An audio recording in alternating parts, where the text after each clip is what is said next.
Dax Holt and Adam Glyn are with us. They host the Hollywood Raw podcast. New episodes every Wednesday and Friday across all streaming platforms. Dax, I've recognized you through the years from your work on TMZ and Shark Tank and the like. Thank you. And Adam, I've known you forever. Yes. I mean, Adam, you may know, you're now at the point where people may know your voice more than they know your face, because Adam does a ton of these paparazzi style interviews, right? That used to be for TMZ and now you do them independently. But they end up at least once a month, if not more. One of them goes crazy viral. And your strength as an interviewer is the fact that you're running around on these streets. I'm sure you never know exactly who you're going to end up interviewing, if you're going to get it done, but your ability to keep them for multiple questions, your ability to go in it, and have another question that actually could be something. But it's the generic pretty remarkable questions that I like that are like, did you go to your high school reunion? It's such a random question, but it is, I love the answers. I think that is his biggest talent. It's honestly, Sam, I say I hit on girls, I hit on guys. That's what it is, because you have to, these celebrities. You have to try to get them and try to hold them. That's Travis too. Travis, yeah. But have you done a red carpet? Yeah, back in the day. I'm really good on red carpet because I'm able to get these people. I'm able to be a jerk enough where they'll come over to me and talk to me. But then you got to get them, you got to hold them, you got to hold their attention. And I'm on the street, I'm dealing with maniacs on the street. Mm-hmm. And I've been doing this for so long now where I become the naked cowboy for celebrities. They sort of know me. Sure, because you've been around. I've been around for so long. How many guys in New York are holding a camera trying to talk to them? So they sort of know me. Not all of them, but there's a decent amount that know me. They don't know my name. They might know my face. Or actually, sometimes I wonder if they know me with the camera. Then it's trying to get these people to have a 2-minute interview with me on the street in Soho in the middle of people honking at them, and it's like Oprah. I had Oprah last week, and it's raining, and I'm trying to talk to. So I talked to Oprah last week. I said, it's what's left on your bucket list, and then I said, I forgot what I've asked Oprah. That bucket list question is kind of one of what you were talking about, where it becomes this evergreen, interesting. I had a good question with Oprah recently. I was like, what's the one food everyone loves that you can't get into? And then it's she had to think about it. She was like, oysters, and she's like, yeah, it's, basically compared it to snot, Sure. swallow. I talked to swallow it down. So I mean, it's those questions where you try to humanize them, but they're why would you ask me that? Right. If you look my Google News me, I'm in the news for a scandal, but you're asking me about. So I don't know. I'm just trying to, honestly, I'm just chasing clicks. I'm just trying to. That's it. I need, honestly, to monetize it. I need them to talk to me for over a minute. And then there I get it is. money. There so it is. I don't care what. I'll get some more serious stuff later. But let me just hit on you real quick, so I could stop. And then I'm in my head, I'm okay, we're over 60 seconds. Now I could get to the good stuff. Yeah. Didn't you ask Lana Del Rey out on a date years ago? Yeah. I mean, that was crazy because she couldn't say no off camera. Yeah, I had Lana Del Rey. That was one of my biggest videos. Lana Del Rey is right after she did SNL. And you know why it was one of your biggest videos? Because it made the average dude go you're saying there's a chance. Yeah. Because she didn't turn you down on camera. She didn't. And so you go so then if I'm watching it, I'm going oh my God, if I run into Lana Del Rey, I could shoot my shot. It might work. It left a hook of so did they go on a date? What's going on? Come on, tell us. Yeah. We want to follow the story. Yeah, it's funny because How was the date? Well, it's funny because I saw Benny Blanco, so I saw Benny Blanco, and he was trying to understand what I do for a living. He's like, what he was like, how is it like? Is it scary? Is it cool? Is it exciting? Is it adrenaline? It's all that and above. But he was like, yeah, I saw this video of this guy hitting on Lana Del Rey. I was like, are you messing with me now, dude? That was me. He was like, get out. He was like, how was it? I was like, but nice girl, great girl. Did the date happen? Did you speak off camera? Yeah, we spoke off camera. Did you go somewhere? She gave me the email, by the way, at first, which I was sort of give me the number, but I was like, I don't know if that was a little standoffish. Yeah. And then now she's dating the dude. She's married to an alligator. She's married to an alligator. So it gives me a shot. Maybe we could have had something even more down the line. I was like, I thought it was just something quick, but it was I mean, and this was right after she had the SNL incident where it was kind of. What was the incident? I don't even remember. It was people just trying to give her crap about her SNL appearance. She was the musical guest, and was it not good? It wasn't. I don't think it got the. I forget exactly what happened.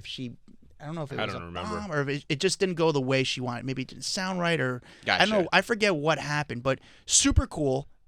She was like very normal, very down to earth, and this is before like all these people would try to walk around with their entourages. I remember she was staying at the Soho. I remember the hotel. She was staying at the Soho house in Meatpack, and I saw her walking with this jacket, and I was like, dude, that's. And I had another paparazzi. I do video. There's a photo paparazzi guy shooting photos, so it's like we have the whole thing documented through like photos from a thing, and like off camera, like I'm giving her a purse, and we're talking off camera. So, no, I mean, I don't want. The only celebrity I like to really talk about that I hooked up with, Sam, is Mary Kate Olsen. You did not. So yeah, so this is like in the early days. We met, here I am papping like Mary Kate Olsen, right? And and then we kind of we take it off, and we hit it off. It was fun. Then we went to this at the time this place called Butter was like the hot spot in Soho. We go to that place, we're hitting it off, and we went back to her place in the West Village, and I'm in my head, I'm freaking out. Here I am hooking up with like Michelle Tanner from Full House, right? She probably loves that. Oh, dude, I know, right? Yeah. Well, we get to that point, like I asked her. She was like 6 on that show, dude. You should So we got to that point, like I asked her if I should get protection, and she was like, "You got it, dude." And then I slapped her in the ass. She was like, "How rude!" And no, I did not hook. No, that's it. Here's the. Do you think it's so stupid? It's so stupid. It's so stupid. Troy's upset. Let me. And Troy's so into Everyone it. all looked. No, they're like, like, what? stupid. That was stupid. Come on, man. But yeah. do you? You get to interview these people when they're sit down, like you got the screen from me. Here's how it's like being a paparazzi. I'm not with every question trying to make sure they don't leave. No, but, but there's an understanding. Again, I'm a paparazzi. That's what I do. And you see in the JFK show that's right now, like people, some people have feelings about paparazzi. Is it negative? Is it great? Like they still read the gossips columns and stuff like that. And Dax had actually a crazy job at TMZ, and we'll get into what he did at TMZ because his job is really gnarly. But my job is, you're outside Sirius. I don't really know who's going to come in and out of this building. NBC, I don't know who's going to come in and out of the building. A black Escalade comes up. Who opens the door? You don't know who's going to come out, and it's Nina Dobrev. Sure. Or boom, boom, and she's walking. I sort of have to have this Rolodex of questions in your head, how to make her like fun, exciting, cool. So it's like most people would freeze. That's the thing. Like I'll play this game with Adam where I'll just name a celeb and he's got to come up with a question like that instantly. And I can't do it. He can do it every time. It's actually pretty amazing. I mean, most of the time I would see these people and go like, "Oh yeah, she's on a show or something." I think. Yeah. I wouldn't even know who the people were. Like you have to actually know who everybody is, what everybody is doing. Yeah. I gotta stay on top of it a little bit. I mean, listen, I can't watch. There's only so much TV or media I can consume. Freddie Prinze Jr. just walks out of a car. Do you feel? Freddie, you see that? Sarah Michelle Gellar's coming. By the way, we saw her name. Freddie Prinze Jr. Freddie, what would you rather still do? Would you rather act or work in wrestling? Freddie Prinze Jr. Do you still rock? Would you still miss that old haircut they'd have? And what was that movie? She Can't Wait. What was that? 90s movie. That'd be great. I don't know. Well, actually, that She Can't Wait movie. Again, I mumble over I stumble those words, but like Freddie Prinze, it's. Is that strategic? Do you mumble like if you don't know the exact title of a thing, will you mumble through it on purpose so that you could just get through it? Yeah, and then usually I just have like a testicle out. I'm like, oh no, my testicle's out, and they're like, what? And then I kill time Boom, real quick. I got it. Here's the question. But Dax is I'm the one who actually shoots the content. I'm a paparazzi. Dax's job at TMZ was to negotiate with those people who buy like sex tapes, scandals, like when people have those videos. Oh, when they pitch it to you. When they pitch it to I was him. in charge of clips clearance, so I was the clips clearance producer. So anyone that had a photo, a video, it would come to me. I would assess it and then either buy it, pass on it, the whole thing. So he would see stuff that would never come out, like crazy stuff. And you would have to know. First of all, you would have to know: is it worth anything? Mm-hmm. Does this benefit us? Also, is it legal? Yeah, all right. Of that. I mean, you would have to kind of know. Essentially, yeah. Yeah. Whoa.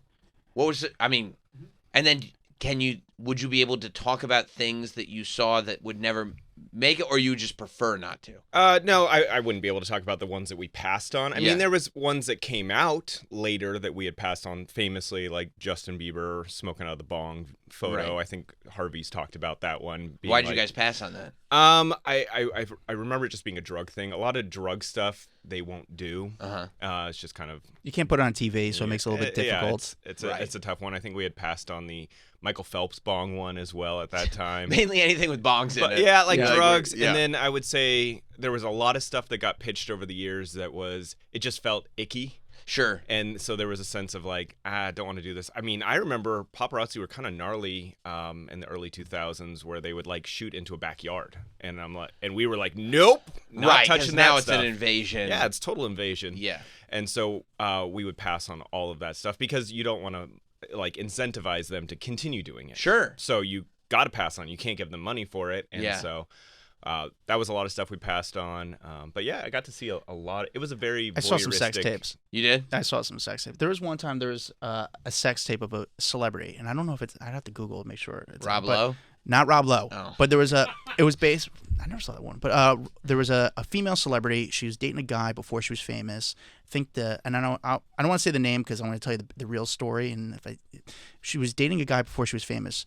The guy was funding her for her career, basically paying her to like kind of live and try to chase her dream. She becomes pretty big. They stop having a relationship. The guy realizes he still has a video of her, and he tries to sell the video. What a scumbag. Yeah, he tries to sell the video, and I remember everyone hit me up like, "Hey, like my outlet can't do anything." Like every time I wasn't even at TMZ, but like other people he was trying to sell the video. And everyone's like, well, we can't buy the video because we can't show it. Like, we're not going to show. And plus, you can't do it because you need both parties to kind of sign off on the video. So, but what they could do is write a story. So people are writing stories saying, hey, like, we saw that, like, there's a video out there. Someone's trying to sell a video on this girl. And it becomes an article. And it becomes a story so the guy pretty much got nothing but got written up. So what happened was, I think the girl was dating a very big celebrity at the time. And the guy she was dating sent a PI to the guy's house and like, hey, here's $100,000. Shut up. I own this. This is it. Like, stop. This is it. Like, here's the money that you need, and that's it. When people do stuff like that, do they generally stop? Yeah. I mean, I've seen a lot of people come in and buy their own sex tape too. Right. So and that takes it off the market. And it's done. Yeah, it's kind of done after that. The only question I have with that is because I had the same thing. There's sometimes I've fell into and stumbled onto some pretty interesting content. But then the thing is, do you sell it back to the celebrity? But how do you make sure, and Dax would know better, how do you make sure that's not like, I'm trying to... Like you have possession of stolen property or something Yeah, like that. but also like, hey, I own the video. I don't want to put this out there. I'd rather you own it. I can make money on this. And I don't want to, like... I tried to... It sucks. It's actually... There's been companies I've tried to have relationships with, like, hey, something fell on my desk. I'm burying this myself, but I want to have a better relationship with you. And they just don't really... They don't care. They don't care. Wow. Yeah, I mean, do you when you're doing that stuff, do you ever go like, this is a disgusting industry? This is, I need to wash my hands of it. For the most part, what's interesting is it's coming from a third party. So, like, they're looking for press, like Vivid Entertainment back in the day. Sure. They were the ones that were getting their hands onto all of the sex tapes. And so they're looking at, hey, if I get some promotion off of it, people will then go to Vivid or whatever.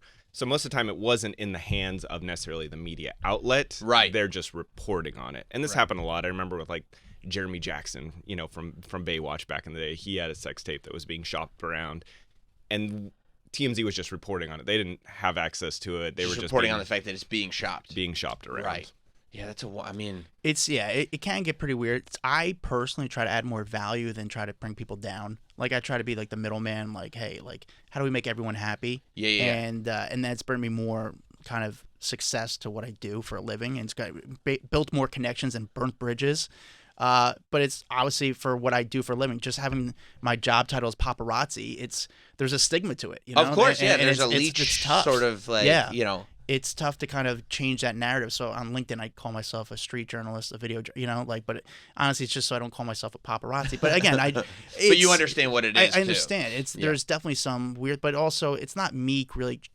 I'm not the one beating a woman. I'm not the one doing some. It's like if you see him out on the street, he's very different from like the normal, typical paparazzi that you see, and I think that's where you have to kind of like separate because everyone knows him. It is so crazy. Where, like he said, Oprah walks out of a building. She's like, hey, Adam. And she stops to talk to him. Right. Or The Rock or Kevin Hart. I mean, I could list off all these people that actively call out his name and encourage him to come over and talk to them, where that's not normal in this industry. And that is true because I've known you for a long time. Yeah. And you do always, you've always struck me anyway as being somebody who works in that way, where it's like, yeah, I'm doing this because it's going to benefit me, but it's not going to be anything that doesn't benefit and you. he always as well. makes them look good. Yeah, that's right. I'm always trying to make them look good. I'm trying to tee them up for them to hit a home run, you know. Right. And obviously, sometimes there is tough questions you have to ask, but also, you know, if you just get arrested, of course I got to ask that, but also I don't want to give you an angle. It's like, hey, I'm just giving you a platform. I'll let you I'll set you up and you take it from there. Right. His question is, what did you learn from getting arrested? You know, something that they want to answer. Right, and it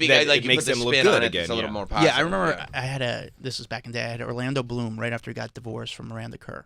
And this is like the day they made an announcement. He was on Broadway at the time. And there was some speculations of how it went down, like how he got divorced. And, you know, remember he got into the fight with Bieber. Remember Orlando Bloom? That was the fight craziest. He got into like a fight with Justin Bieber. Craziest video. They both had like switched partners. Don't you remember? Justin Bieber was dating Miranda Kerr. And then Orlando was dating Selena at the time. Selena Gomez. Whoa. Like they literally swapped. Yeah. So it was a crazy story. But I mean, I just like, hey man, are you guys gonna, you know, and just kind of laid it out there. I didn't want to say.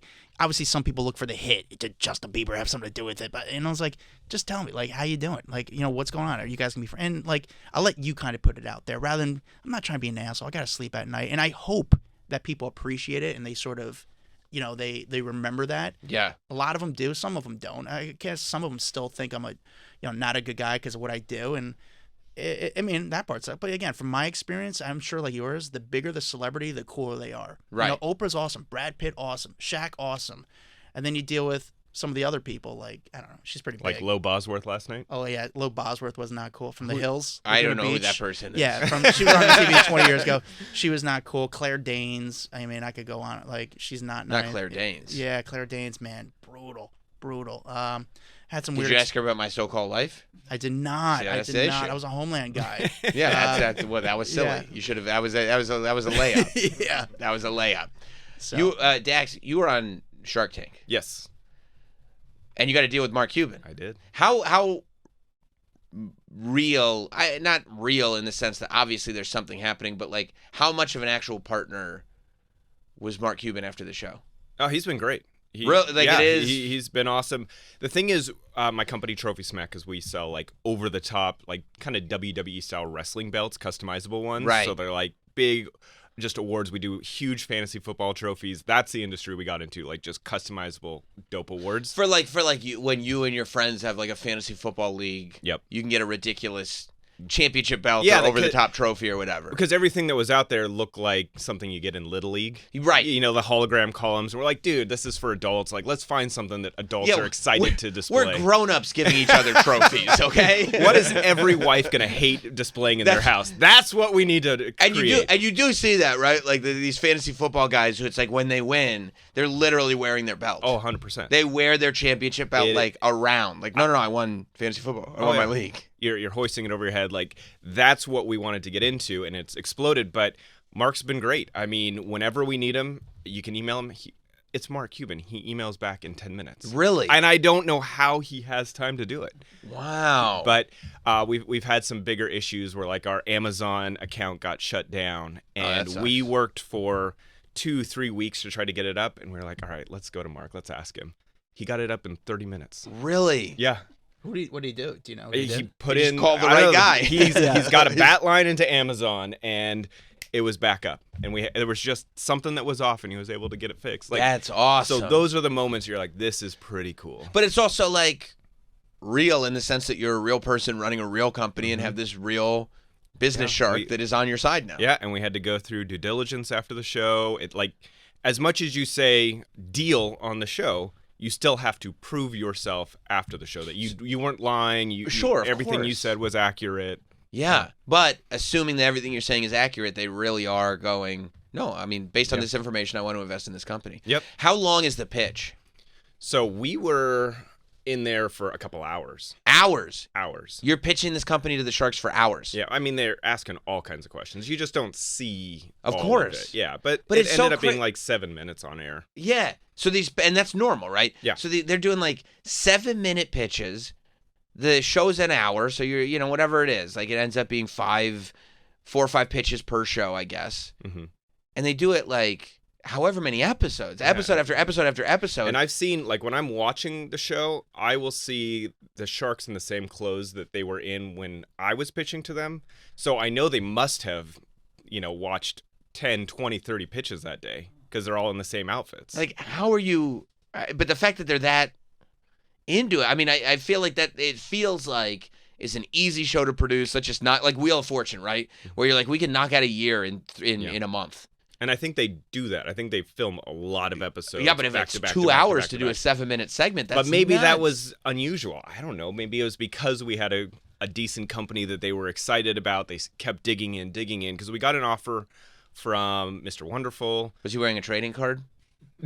He was not, but we do make those. We make chains that go around your neck that hold slab chains. The PSA graded cards. Yeah, we got those.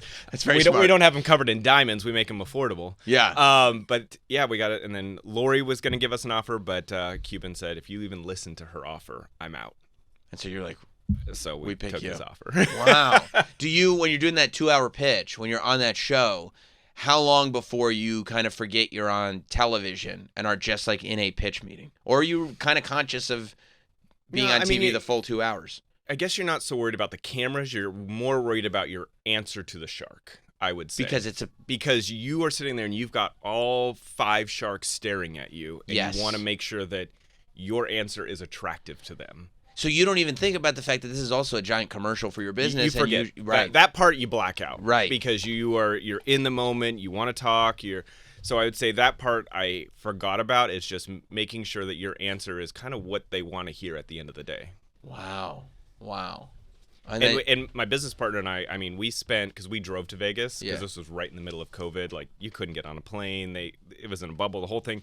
We spent the 4 hours just going back and forth on, like, if you get asked this question, what's the answer? If you get asked this question, how would we respond to it?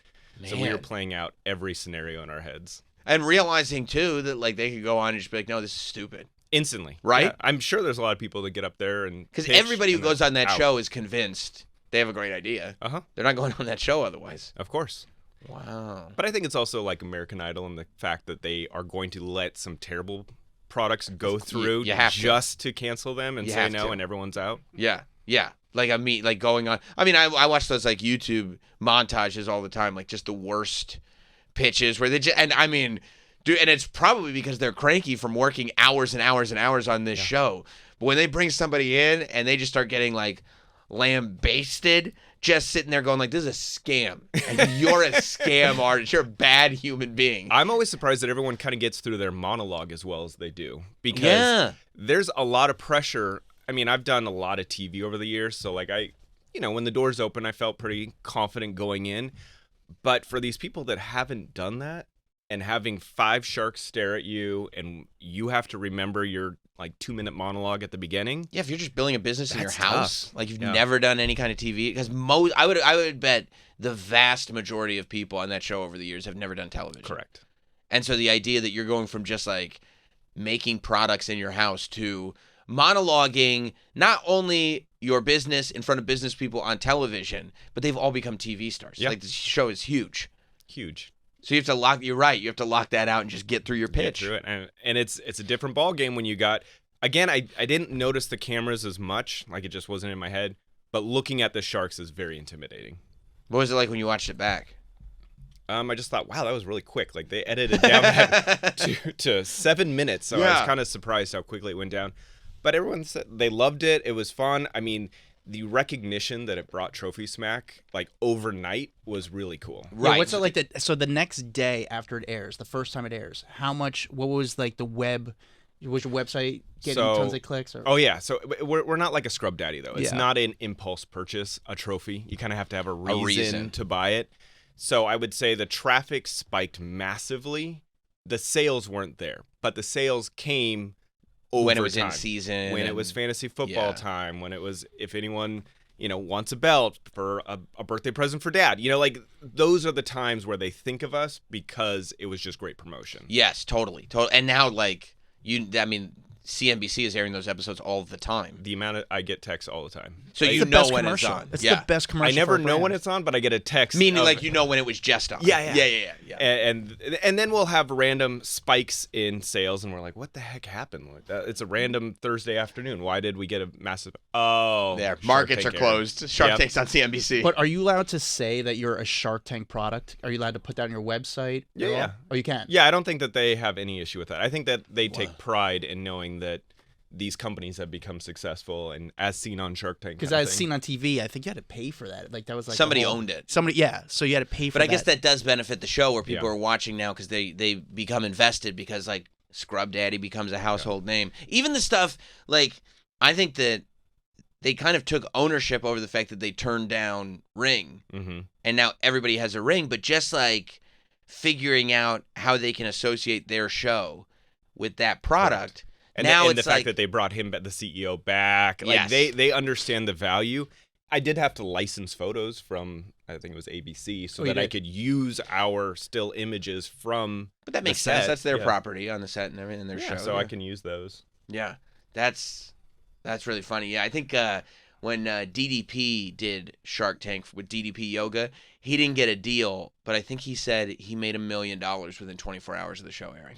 I think that's honestly that can be the best case scenario for a lot of these people is just being on the show, and if you had a great idea, it wasn't picked up, but everyone sees the benefit of it. Yes, And then you're not necessarily splitting ownership. You know, ours, we're really happy with Mark. I'm just saying with other people, you don't just get a becomes a deal, commercial. and now you just got a ton of promotion. It's great. right. When it's like instead of them saying this is dumb, I don't want it, they go like, this is great, but I don't know what value I would add, so I'm out. Yep. Wait, how much did Mark put in? What was it? $600,000. 600,000 all at once, just wired 600,000. And it's not one of those like, well, this is coming from a TV show, and there's this. It's his money. Exactly. Yep. His money. I mean, he's got hundreds of portfolio companies. So listen, Right, he put in 600,000. Has he seen some money back yet, or no? That's all yeah. at the end. Oh, he has. Company's doing well. Yeah, we've grown a lot. That's awesome. Yeah, I do. You haven't done an update show, Yes. or you we've did do an done, update show? I think 2 of them so far. Because I always love the update shows because that's another one where they'll go like, hey, yeah, like this company got a deal and it was a massive failure. Yeah. Like they'll tell you they'll do like warts and all. They'll be like, yeah, look how mad Damon is. Yeah. No. Because he's like, what you guys aren't doing anything. Like this is No, terrible. yeah. Or the success exactly. story. They did a couple. I think it was 2. I believe we've done 2 updates already with them. Well, you're selling a lot of belts. We're selling a lot of belts. People like belts. Are our number 1 product. The I'm customizable. sure. Like we got into it with fantasy football just because that was an underserved market, but the belts took over because you can make them for anything. Now, like HR teams are buying belts saying employee of the month. You know? Like you could put your face on a belt and give it to a guest. I Like, wonder when I did a live show at the comedy store in LA like 2 years ago. Or 3 years ago. It was probably 3 years ago. And they gave me a Not Sam belt while I was there. I wonder if it was yours. It might have been. Probably, Show me a picture. right? I'll tell you right away. Well, can you pull up a website? What's the website? Trophy Smack? Trophy Smack. Yeah. Do you have like is the shape and everything what it looks like? Is that kind of We've got a couple different styles that we have. But is it your, But I like, would be able to see it, notice it right away because they're. Yep, there it is. Look at that. click I bet it is. Click So on belts. There are belts at the top left. Yeah. Yeah. And then- Oh, it's for sure. It's Yeah? for sure. It's that design. It's for sure. I already have. I already I have love a that. Not Sam belt from you There guys. we Yes, go. 100%. Because it's that sort of squared That off, shape, layered yep. at the end. Yeah, it's 100% where they got it from. I That's love it. awesome. That's great. That's fantastic. And it really is one of those things where you're like, it's just cool. You know? There's something fun about it. I think because so many people grew up watching wrestling, and so Totally. there's all these guys that like, oh, I can have my own belt. I get to hoist it over my own head. Yeah. There's something dope about it. Completely. Sam's got a bunch of belts at home. I have a lot of belts. Yeah. I have a lot of belts. I buy the replica belts. You know what I mean? I think, yeah. But when you have your own, Yeah. it's sick. It's sick. Even if it really is just like they just like got it from a company and made it for you. Once you're holding it, it's like, yeah, I'm the champ. I think what people have liked is for my even for my dad. I don't know what to get my own dad for. He has everything, so it's like that unique gift where you're like, Father of the Year, Father of the Decade. Those are the times that I think that it's really fun. mugs suck. You give it to him on a championship belt. Dude, that's what he does. They do like loser belts, so they do like toilet seats and like put you have to wear, we got toilet seats you put over your head. We've got a wrestling tights. We got a wrestling spandex kind of thing for the loser. Because as much as for fantasy football, as much as celebrating the winner, shaming the loser is almost more so a thing that you see on social media. So we created a wrestling singlet that says "loser" on it. That's pretty genius. And I've seen it come up on different websites, ESPN and stuff, Barstool. And even if you weren't gonna do it, you see it offered, and you're like, oh yeah, we gotta make a loser prize too. Yeah, getting in on the business of friendship bets is a pretty good business to be in. Like it's not going anywhere. Yeah, if they pay up though. Yeah, that's true. They pay up. But we did before your belt company. We my buddies, we did a fantasy football. We did a Bang Bros Bowl. And at the end, it was the last two placed teams had to play each other. Yeah. The losing team had to buy a password to Bang Bros and share the password with the rest of the league. So we all get off on that person's dime. And Nice. but yeah, that guy was like, "Dude, I'm not putting my credit card on this." He wouldn't do it. He wouldn't like, do it. I'm not gonna be associated with this thing. Mike, were you in that league by chance? That sounds like it would be right up your alley. I don't fantasy, but if those are the stakes, I'm in. Yeah, the one thing that can get you to do fantasy football. I love it. So Hollywood Raw. Tell me about how did you? I mean, obviously you got all this material, and it's the world that you kind of both come from. Yeah. But like, what differentiates it? How did you go? Like, okay, this is what the kind of vision for this is. So we started this. God, how many years has it been? Like seven years or so. Dr. Drew, actually. Yeah, we had both kind of departed from TMZ. We actually weren't really close when we were at TMZ. No. He was in New York. I was in the LA office. We didn't really chat that much. But obviously we knew each other. And then I was looking to start up a podcast because Dr. Drew and I think it was KBC in LA had come to me and said, "Hey, we want you to do something, but you might want to find a co-host so you guys have something to chat about." He has the gift of gab. I mean, he's one of the best talkers I've ever met. So we reached out, we connected, he signed on, and then it went from there. And it was just, we were kind of doing this bi-postal podcast on Hollywood and covering everything. We'd put in his clips from paparazzi clips. We'd talk about it. Oh yeah, that's great. You get the that is to create the avenue where you can review your own clips. Exactly. So it's perfect. I mean, we're one of the few podcasts Oprah has done. John Cena. So they don't know when I get Oprah on the street, like, "Hey, you're on my podcast live." Right. Say hi to the viewers. You know? Right. When you send out those blurbs, you're like, I mean, here's the guests we've had on. I do actually. And then we just really liked pulling back the curtain of Hollywood and talking about what really goes down, how people are setting up paparazzi photo shoots, why it's beneficial. Here's kind of the playbook that they're using. So people seemed to gravitate towards that. And we also don't do it in a like super gossipy way. It's more of like an informative way.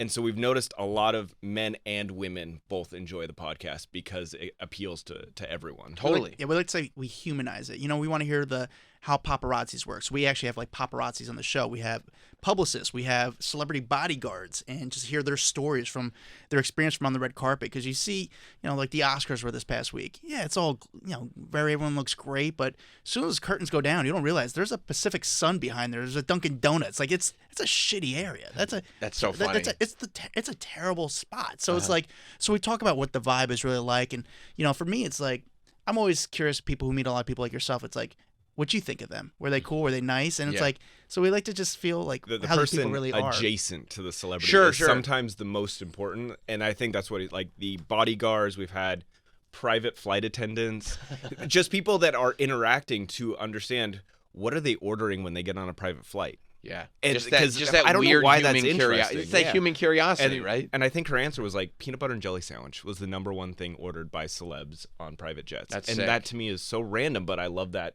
piece of information. Yeah, or just a the PB&J on a private jet. I would love that. That's baller status, right? Yeah, there. it gets a couple of Diet Cokes involved too. I mean, now you're partying.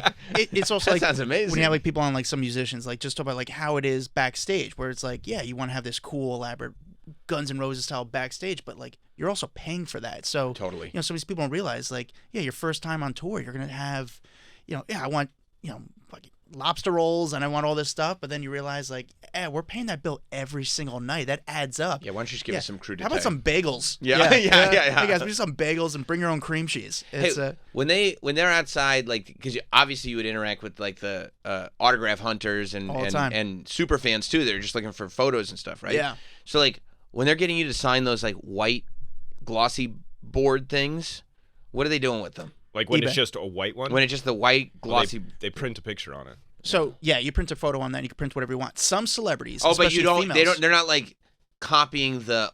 Like it's not like they're copying the autograph onto a different photo. No, that's photo paper that they can then print. Because Correct. sometimes they don't know who they're gonna get. Oh. So they don't have the photo That on finally hand makes sense. to have that person autograph that picture. Huh. So they'll do white glossy, print a photo on top Yeah. of it, and now you have your signed autograph photo. Those Some guys outside of celebrities- Sirius have a lot of Sam Robertses. Yeah.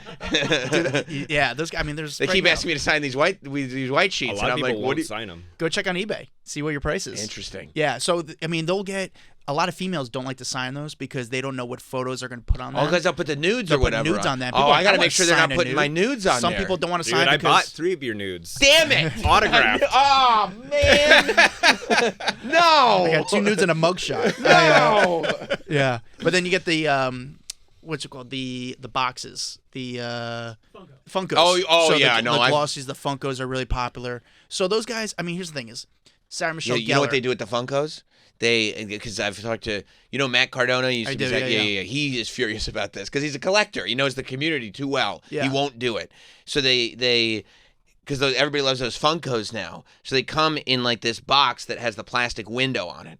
So they open the box really carefully, and then they take everything out, and then they literally like cut where the glue meets the plastic window. And so they take the window out because all the boxes are the same and they don't know who they're going to get. So they'll just have the plastics and then they'll go and find whatever they need to match up with the person that signed it and do like Wow. surgery to get the window into that one. Yeah.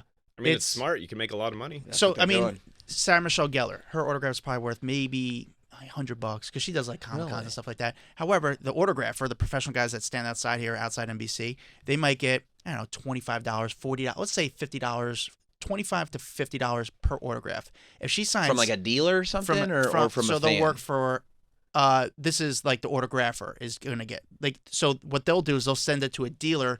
The dealer works for eBay. His whole job is basically doing eBay. They work for that person who's the eBay person. So if they get, let's say, 6 Sarah Michelle Gellers, 6 times, let's say, $40, it adds up. So, and it's cash. They're making a lot of money. Oh, so that's probably what they're doing. I mean, They you probably got some famous people, and then they're like, "What if I throw in a couple Sam Robertsons?" Yeah, we saw people waiting for Daniel Radcliffe the other day. And I know the guy Daniel Radcliffe signs a lot of autographs. His autograph is very valuable. If you get, and he signs a lot. If you get 12 Daniel Radcliffes, you're making over $1,000. You're making probably make $1,200 real quick. Huh? How do you get 12 of them? Are you sitting there? So they'll have a board with all them. There's this flipping the pages. People always like, Hollywood makes a big deal about paparazzi. Right. The industry is changing so much, as you know. The media outlets don't have the money. There's not a lot of paparazzi as much as there used to be. Because they're not selling. They're like not that. There's selling like that they were. many. It's just like TMZ for like it's not like TMZ when you guys were doing like that TV show every night and everything. Like there were you had a moment where it was like TMZ was everything. It was ever. I couldn't walk out of my house without someone. Like stopping you guys me were and TV talking to stars us. from the Yeah. just working in the office. It was a weird time because we were not famous, but then you became famous. crazy recognizable. Yes. And so everywhere you would go, someone would stop and want to talk to you about work, and I'm like, oh, I'm trying to enjoy the Cheesecake Factory. Chill, bro. Right. But also, That's wild. here's the thing: is like he's got a story. He was out. You can tell a story with Leo. Which one? Oh, when we Yeah. got kicked out of the club. So yeah, he's famous, but also he's famous to like. I'd say famous. He's known by people, but the celebrities look at guys like us and him, especially at that time. there's a as rat in here. He's an Yeah. enemy. So we were at Villa, which was one of the big clubs back in the time in Los Angeles.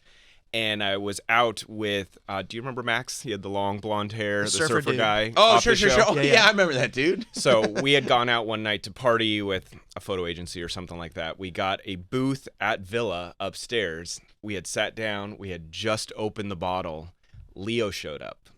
He took one look at us and said, I'm not going to stay here if they're going to be here. Had us kicked out of Villa. Wow. We were like, but we just opened a bottle. Like, the fact that Leo recognized us, I mean, there is something kind of cool about that. That's cool. Yeah, it wasn't for the best, but it's cool. It's cool. And then they ushered us right out the back door. Wow. And just, And hey, guys, have a good one. Do you kind of go like, I mean, I get it's not, it sucks, but I get it. I know. It turned into a good story. Right. Got kicked out of a club By because Leo. of Leo. Like, it's kind of pretty dope. sick. Yeah. And I'm like, and we even said we are not working right now, even though we're kind of working out all the time. Working.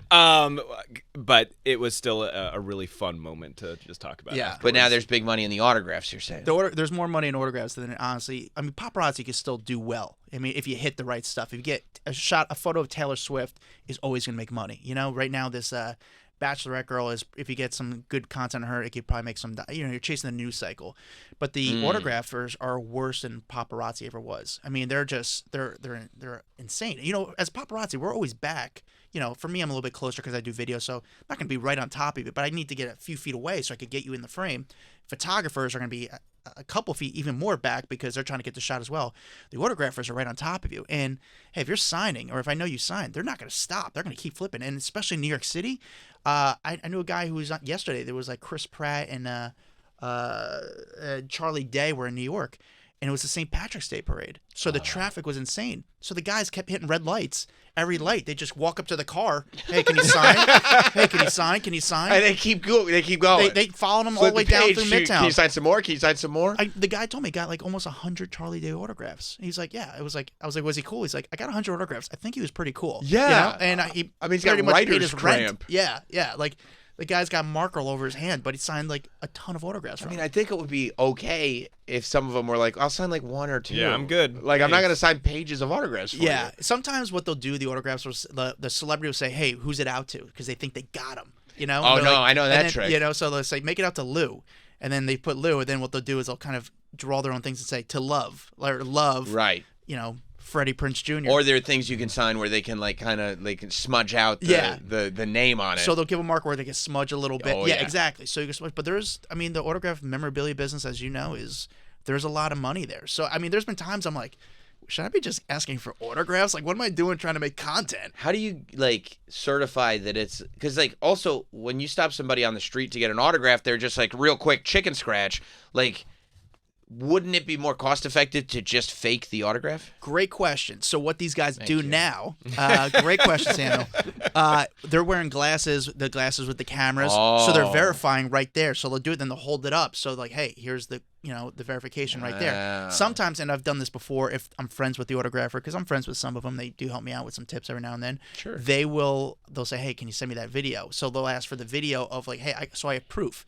Majority of the time, I think from what they've told me, they'll get certified that it is a certified autograph. Sometimes the autograph's not good enough that it could sell.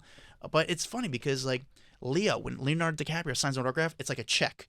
You know? So I'm like, you want that? It's like someone buys that. Someone wants. I'm like, listen, if I put an autograph up, I want to see their name. I want to see how they sign their checks. You know? Right. And probably sign their checks. yeah, I want to see. I want the full Jerry Seinfeld. I don't want Jerry you know, like Right. So, but some people just give like a check or like But you have to nothing. you have to go to a private signing Yes. to I like guess- expect that. Like on the street, you're getting like okay.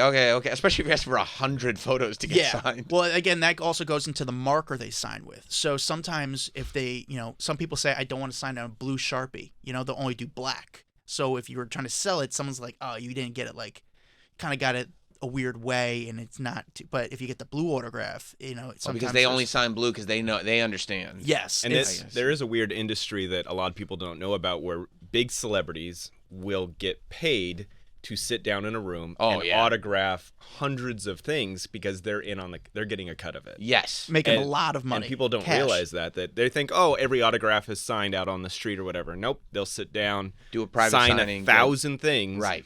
And they walk away with thousands of dollars and just then get paid for the hour, yeah. right? I have a buddy of mine who's doing like A-list actors, going to their homes and has them sign for an hour and pays them in cash, and it's crazy. But like gets a good signature, hangs out with them for a second, they sign a bunch. I mean, there's a lot of stories about. O.J. Simpson before he died. Rest in peace. Rest in peace. God rest his soul. I mean, God rest his soul. Didn't Cam Newton say that on like ESPN or something? Yeah. O.J. Simpson, that's how he was getting by for a long time, was just doing these autographs. I mean, he was Getting paid in cash. Getting paid in cash. Oh, why you prefer cash? Because anything on the book he had to give to the Goldman family. Right. So he was like, Yeah. making a ton of money We'll go cash. cash on getting, this. Yeah, doing so everything in his life was cash, and he was Of course making it a ton was. of money. Well, yeah. Why would he want to pay the family of the guy that he killed? Yeah, well, he's fiscally responsible for the murder. Adam Glyn, Dax Holt, you guys are great. The podcast is Hollywood Raw podcast. This has been very educational. Good. Yeah. That's why you listen to our podcast. That's right. That's right. Wednesdays and Fridays across all streaming platforms. Thank you guys for hanging out. Thank you. Sam, thank you, buddy. It's been fun. Good to see you work. Appreciate it.